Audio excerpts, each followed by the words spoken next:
প্রায় 10 বছর পর আবারও নতুন ধারাবাহিকে প্রধান চরিত্রে ফিরলেন জনপ্রিয় একজন অভিনেত্রী।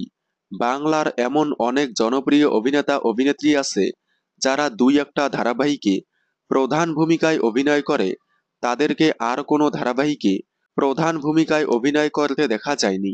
এমনকি কিছু কিছু অভিনেতা অভিনেত্রী দুই একটা ধারাবাহিকে অভিনয় করে টেলিভিশনের পর্দা থেকে হারিয়ে গিয়েছে।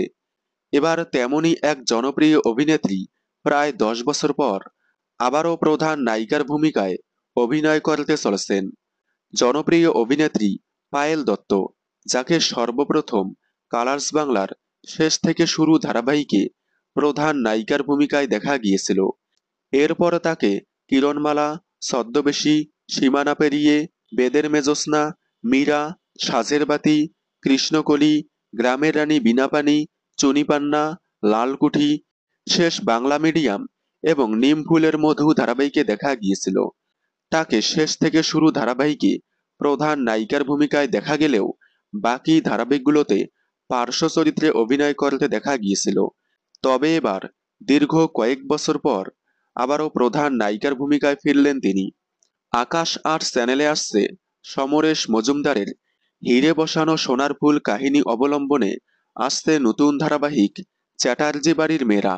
এই ধারাবাহিকে প্রধান ভূমিকায় দেখা যাবে অভিনেত্রী পায়েল দত্তকে।